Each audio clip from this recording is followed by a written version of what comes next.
Saya dai, saya ustadz, saya diundang ceramah, saya datang. Di tempat saya ceramah ada orang yang kalian tidak cocok sama orang itu. Masa saya bertanggung jawab di situ? Ketika saya diundang, demi Allah, mereka tidak bilang, Ustadz, ini acara Sianu. Tidak ada. Kalau ini acara Sianu, saya hindarin. Kenapa? Saya menghindari fitnah. Tapi tidak dibilang.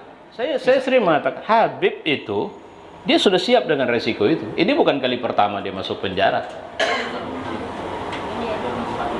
Saya pikir dia orang yang mati pun sudah siap itu. Masalahnya bukan dia, masalahnya kita. Apa yang bisa kita buat menghadapi semua ini? Apa kita cuma sumpah serapah di sosmed? Apakah kita tidak perlu memikirkan pola baru dalam dakwah? Baik, kedua adalah fitnah sarra. Yang dimaksud dengan fitnah sarra ini adalah fitnah kenikmatan, sehat, kaya, selamat dari musibah, bencana. Nah, ini fitnah disebabkan oleh maksiat. Biasanya, hati-hati, jangan cemburu sama orang yang biasa maksiat tapi hidupnya senang. Itulah yang disebut dengan orang yang sedang mengalami fitnah sarra. Ya, kehidupan mewah.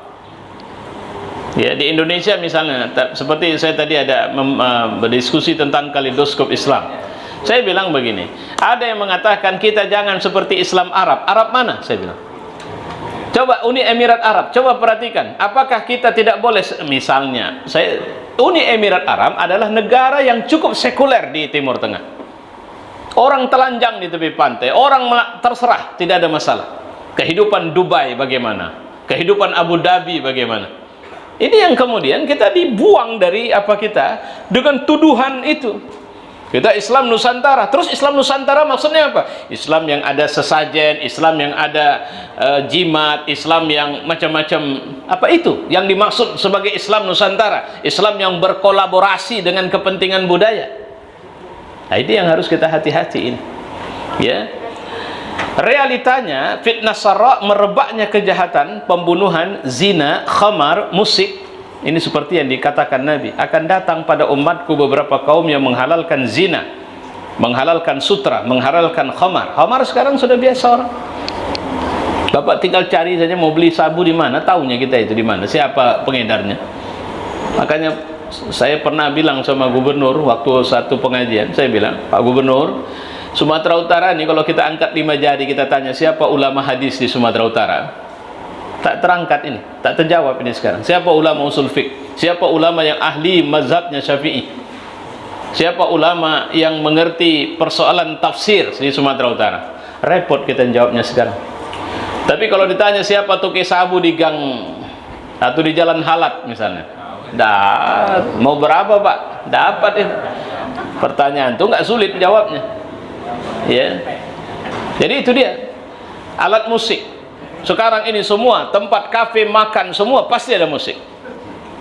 Dan sungguh akan menetap beberapa kaum di sisi gunung di mana para penggembala akan datang kepada mereka dengan gembalaannya, datang kepada mereka untuk satu keperluan, mereka mengatakan kembalilah besok. Tapi begitu mereka datang besok malamnya, Allah sudah menghancurkan mereka, menghancurkan gunung, merubah sebagian mereka menjadi kera dan babi sampai hari kiamat. Maksudnya apa? Perilaku-perilaku yang rusak ini, sehingga tidak ada orang yang bisa dipegang janjinya. Ya. Yang ketiga, fitnah duhaima. Fitnah duhaima ini akan menghantam semua orang, lebih khusus bangsa Arab. Ya. Fitnah ini akan terus memanjang. Efek dahsyat yang ditimbulkan oleh fitnah ini adalah munculnya sekelompok manusia yang iman itu tergantung kepentingan. Ya. Untuk lebih jelasnya kita bisa memahami banyak uraian. Misalnya fitnah duhaima ini bentuknya tudingan terorisme, radikalisme. Itu yang sebenarnya kita tidak boleh berhenti. Sekarang orang kita terbetot dengan cerita Habib. Saya sering mengatakan Habib itu dia sudah siap dengan resiko itu. Ini bukan kali pertama dia masuk penjara. Saya pikir dia orang yang mati pun sudah siap itu. Masalahnya bukan dia, masalahnya kita. Apa yang bisa kita buat menghadapi semua ini? Apa kita cuma sumpah serapah di sosmed? Apakah kita tidak perlu memikirkan pola baru dalam dakwah kita? yang tetap saja kita istiqomah dalam dakwah, gitu. Nah, cuma masalahnya ini tadi, kita kurang matang. Seringkali kalau misalnya Bapak duduk di sana, saya duduk di sini, Bapak marah sama saya, kenapa duduk di sana? Kenapa tidak bersama kami? Apa salahnya? Kalau saya pakai peci hitam, Bapak pakai peci putih, Bapak menganggap Bapak lebih baik. Itu kelemahan kita adalah ini tadi, tidak matang dalam bersaudara. Dan mudah sekali, kalau bahasa istilah sumbu pendek, memang saya bilang iya juga, mudah kali terbakar. Padahal bisa jadi ini permainan orang, sengaja orang memancing kita supaya emosi di sini, mereka merusak kita di sini. Banyak sekali terjadi fakta itu. Sehingga kita diuber-uber untuk menganggap bahwa Islam itu cuma urusan ini, di urusan yang lain kita abai. Ada berapa banyak orang miskin yang mereka menjual agama atau sudah tidak peduli agama sekarang. Halal haram tidak peduli. Ingat kasus nasi anjing Jakarta. Kasih bantuan nasi anjing. Nasi anjing terima. Tanya sama masyarakat, yang penting halal, yang penting makan. Mau anjing, mau apa, nggak peduli kami. Mau nasi babi sekalipun, kira-kira begitu. Padahal memang istilah itu pelecehan itu. Tapi masyarakat kita sudah tidak peduli. Orang-orang yang kumpul kebo, mungkin kalau kelas-kelas yang punya rumah, coba pergi cari gelandangan. Apa mereka menikah? Coba cari tahu. Ada berapa banyak muslim kita yang jadi gelandangan dan mereka tidak peduli nikah. Saya ketemu kasus itu. Ditanya, kenapa kau tidak menikah? Saya udah pergi Pak, tapi biaya nikahnya tinggi sekali. Saya tak sanggup. Saya waktu itu ampun-ampun saya dengar. Orangnya bagus, tapi agama sudah tidak penting. Ya. Nah, baik. Sekarang yang terakhir, bagaimana cara kita menghadapi fitnah? Ini tak bisa ini. Kita nggak bisa main serabutan. Karena Nabi juga sudah mengingatkan kita ini seperti buih. Makanan di atas meja, orang lapar. Jadi orang makan kita itu. Jadi makin banyak kita, bukan makin takut orang sekarang.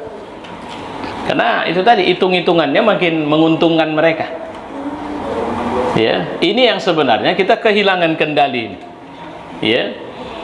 Secara global, solusi itu adalah kembali kepada Al-Quran, kepada Islam, dan mengamalkan ajaran Islam. Ini pelan-pelan ini. Sekarang situasi COVID ini, kita juga udah bobol pertahanan kita. COVID sudah 1 tahun. Anak kita udah berapa kali khatam Quran? Tak dapat kita. Jangan anak kita pun tak. Itu yang khatam Quran, yang hafalan Qurannya tak dapat kita. Ada nggak kita duduk sholat bersama? Baca Quran bersama? Hancur kita. Covid-nya membuat anak kita tidak sekolah, membuat kita tidak bisa kemana-mana. Tapi pulsa, ini makanya aneh juga kan, di musim Covid harusnya pemerintah pakai TV aja program pendidikan. Ini enggak, pakai paket, beli paket. Karena targetnya kalau sudah beli paket, orang pegang HP, anak-anak pegang HP, tahu dia apa? Game, sosmed, foto, TikTok, dan macam-macam. TikTok itu halal haram ada di situ. Nauzubillah min dzalik. Kemudian adapun yang secara rinci yang harus kita lakukan, kita tobat. Inilah saatnya sebenarnya. Ingat, umur kita tak lama. Allah tak minta alasan-alasan macam-macam. Kalau sudah mati, selesailah. Ya, kita tobat dan kembali kepada Islam. Itu yang pertama. Yang kedua, takwa. Takwa ini artinya semua aktivitas kita itu kita landasi dengan keimanan. Jadi seperti zaman kita ini, kalau memang ngaji kita ini satu gang ini, bagaimana bisa mengkonsolidasikan orang satu gang? Ini seperti satu keluarga. Kan banyak orang-orang pintar kita yang bisa berpikir secara ekonomi apa yang bisa kita buat, pendidikan apa yang bisa kita buat. Ayo kita kerja sama-sama, kita lakukan sama-sama. Ya, nah, ini bentuk takwa. Taat pemimpin dan berpegang pada sunnah. Taat pemimpin yang dimaksud jangan terjemahkan kepada penguasa saja, tapi juga kepada orang yang mengurus urusan kita. Kalau masjid, kenazirannya. Kalau kampung, RT-nya, atau apalah. Pokoknya kalau agama, ulamanya. Ya. Kemudian doa. Ini juga banyak kita lemah. Ya. Tak tahu kita. Tak teringat lagi berdoa. Padahal doa itu mukhul ibadah. Intinya ibadah. Dan doa itu bisa kita lakukan di semua keadaan kita. Keempat, mengembalikan problem kepada ulama. Jadi jangan sok pintar. Sekarang banyak kali orang sok pintar. Ya, bilang, teriak, bela ulama, bela ulama. Kalau ulamanya tak cocok sama dia, langsung dia tuding, ulama ini udah jual diri, ini udah nyebong dia dan sebagainya. Itu terjadi. Iya. Padahal dia siapa? Dia tahu apa? Dia ilmu. Nanti itu tadi sama seperti contoh ini. Saya tadi baru baca, pingin kali saya kasih komentar di satu grup, tapi saya tengok grup ini orangnya apa ya, sedang baper gitu. Sampai dia bilang, ini kelompok-kelompok munafik sekarang harus kita catat nanti. Kalau pemimpin-pemimpin yang amanah naik, tidak boleh kita maafkan orang ini. Saya mau bilang, Anda itu sedang ngajari ilmu apa? Islam atau tidak? Kapan Islam ngajari kita tidak memaafkan orang? Itu yang kadang-kadang ketika kita ngomong gitu, dibilang, wah udah berubah dia. Oh tidak. Anda tidak boleh mengukur saya berubah dari ketika saya tidak sama dengan Anda, tidak cocok sama Anda. Masa kalau saya tidak cocok sama Anda saya dibilang berubah? Sama, mohon maaf, satu lagi contoh misalnya kayak Pilkada Medan kemarin. Saya kan warga Deli Serdang, tapi saya diseret-seret itu. Mungkin ada sebagian yang tahu itu. Saya dituding, wah dia sudah begini. Saya bilang, saya dai, saya ustadz, saya diundang ceramah, saya datang. Di tempat saya ceramah ada orang yang kalian tidak cocok sama orang itu. Masa saya bertanggung jawab di situ? Ketika saya diundang, demi Allah, mereka tidak bilang, Ustadz, ini acara Sianu. Tidak ada. Kalau ini acara Sianu, saya hindarin. Kenapa? Saya menghindari fitnah. Tapi tidak dibilang. Misalnya, satu waktu saya disuruh minta hadir di acara peresmian masjid. Saya ceramah, datang. Acaranya jam berapa? Maghrib ke Isya, Ustadz. Oke, saya datang. Habis Isya saya ada acara, saya bilang, oke. Maghrib ke Isya, waktu itu wakil gubernur belum datang.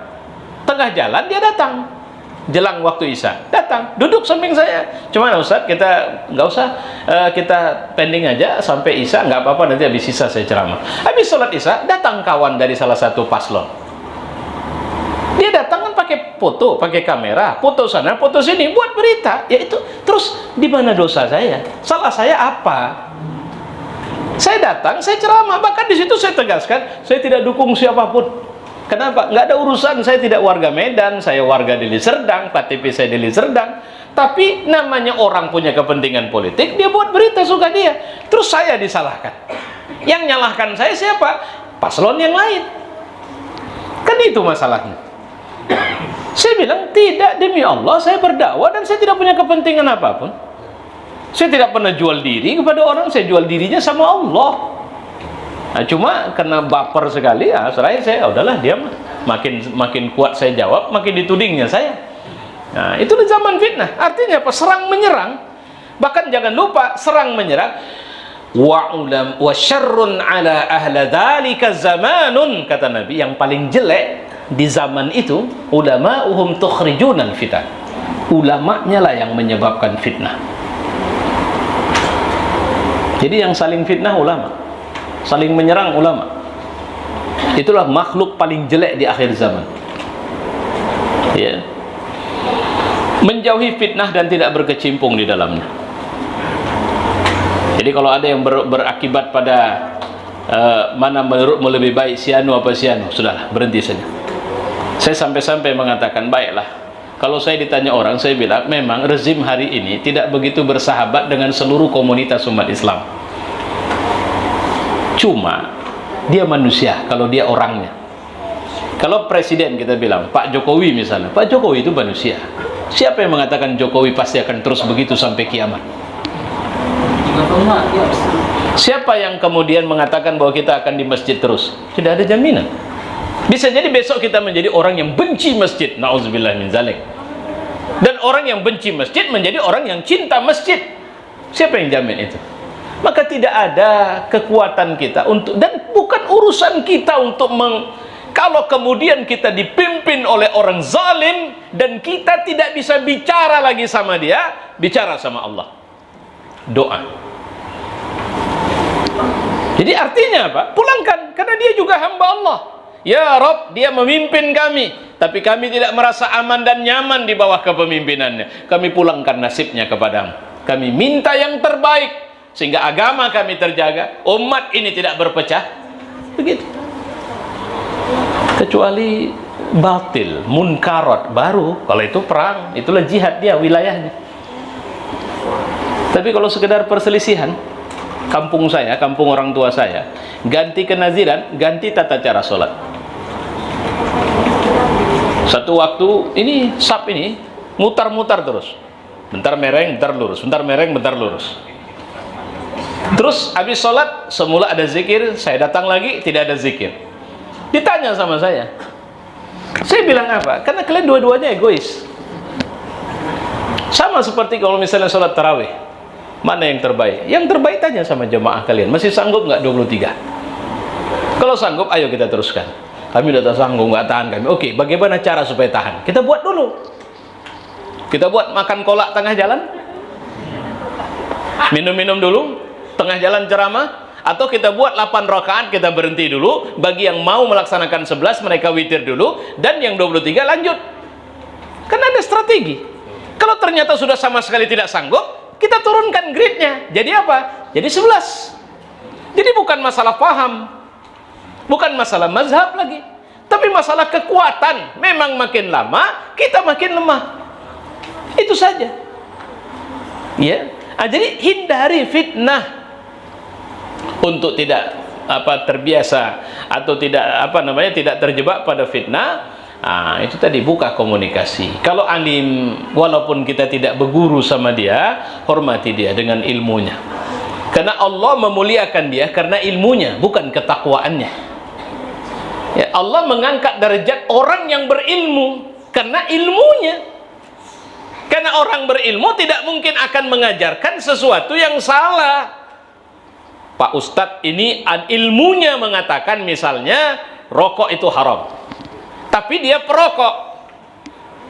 Terus tanya sama dia, Ustadz saya mau tanya apa hukum merokok? Karena dia orang yang berilmu, dia pasti akan sampai mengatakan rokok itu haram. Terus bapak bilang, kenapa bapak Ustadz merokok? Dia akan jawab bahwa itu masalah pribadi saya. Saya memang salah di sini, dan bantu saya untuk keluar dari sini. Jadi bukan karena saya merokok maka hukum rokok adalah halal. Orang berilmu tidak begitu. Ustadz, apa hukum pacaran? Katanya sama Ustadz. Jawaban Ustadz, asal jangan terlalu lah. Lah itu apa? Itu dalil dari mana? Terlalu apa maksudnya? Ya. Terlalu maju apa? Nah, kan jadi repot nanti. Rupanya cek punya cek, ustadznya juga sedang. Kan kira-kira begitu dia. Jangan, tidak bisa.